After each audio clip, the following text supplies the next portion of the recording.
செய்தி அதிமுக சார்பில் நேற்று நடைபெற்ற மகளிர் தின விழாவில் பாதியிலேயே கோகுல இந்திரா வெளியேறியதாக அண்மை தகவல் தற்போது வெளியாகி இருக்கிறது.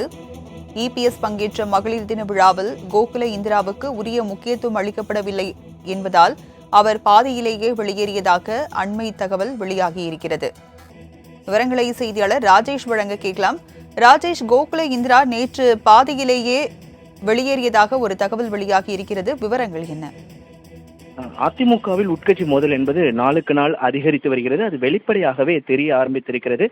ராஜேந்திர பாலாஜி மிரட்டல் விடுவதும், மாஃபா பாண்டியராஜன் அது குறித்து அதிமுகவினுடைய பொதுச் செயலாளர் எடப்பாடி கே பழனிசாமியிடம் புகார் தெரிவிப்பது என அதிமுகவின் உட்கட்சி விவகாரம் என்பது நாளுக்கு நாள் மோதல் அதிகரித்து வரக்கூடிய சூழ்நிலையில் சென்னையில் மிக முக்கியமாக பார்க்கப்பட்ட இரண்டு பெண்முகங்கள், ஒன்று வளர்மதி, இன்னொரு கோகுல இந்திரா. இரண்டு பேருமே முன்னாள் அமைச்சர்களாக இருந்தவர்கள். ஜெயலலிதா இருந்தவரை அவர்கள் ஜெயலலிதாவிற்கு மிகவும் நெருக்கமானவர்களாக இருந்திருக்கிறார்கள். ஒவ்வொரு ஆண்டுமே மகளிர் தினம் கொண்டாடப்படும் பொழுது கோகுல இந்திரா மற்றும் வளர்மதி ஆகியோர் இணைந்து அந்த விழாவினை செய்வது வாடிக்கையாக இருந்தது. கடந்த சில நாட்களாகவே கோகுல இந்திரா இந்த விவகாரத்திலிருந்து ஓரங்கட்டப்படுவதாக அவருடைய ஆதரவாளர்கள் தெரிவித்திருக்கிறார்கள். இந்த நிலையில்தான் கடந்த சில மாதங்களுக்கு முன்பாக சென்னை டி நகரில் நடந்த ஒரு ஆலோசனை கூட்டத்தில் தான் ஓரங்கட்டப்படுவதாகவும் உரிய முக்கியத்துவம் தனக்கு அளிக்கப்படுவதில்லை, போஸ்டரில் கூட தன்னுடைய பெயர் இடம்பெறுவதில்லை என்று குற்றச்சாட்டை முன்வைத்திருந்தார். இந்த நிலையில்தான் நேற்றைய தினத்தில் மகளிர் தினம் அதிமுக தலைமை அலுவலகத்தில் கொண்டாடப்பட்டது. அதில் கோகுல இந்திரா கலந்து கொண்டார்.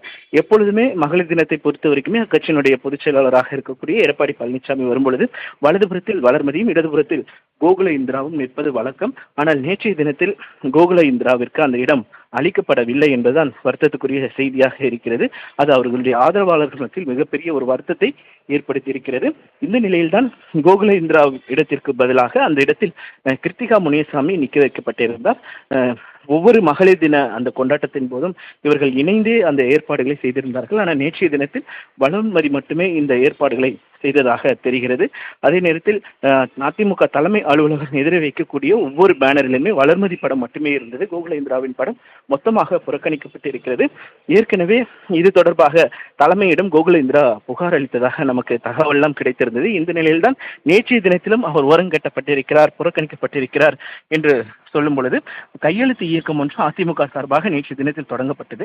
அப்பொழுது எடப்பாடி பழனிசாமி கையெழுத்திட்ட பிறகு வளர்மதி கையெழுத்திட்டார். அதனைத் தொடர்ந்து எடப்பாடி பின்புறமாக நின்று கொண்டிருந்த கோகுல இந்திராவை அழைக்காமல் கிருத்திகா முனிசாமியை அழைத்து நீங்கள் கையெழுத்திடுங்கள் என எடப்பாடி சொன்னதாக தகவல் எல்லாம் வெளியாக இருந்தது. இந்த நிலையில்தான் தன்னை ஓரங்கட்ட பார்க்கிறார்கள், புறக்கணிக்க நினைக்கிறார்கள் என்று கூறி அவர் பாதியிலேயே வெளியேறிய சம்பவம் என்பது அதிமுகவின் பெண் தலைவர்கள் இடையே உட்கட்சி மோதல் என்பது வெளிவந்திருக்கிறது. ராஜலட்சுமி, விவரங்களை வழங்கியதற்கு நன்றி ராஜேஷ்.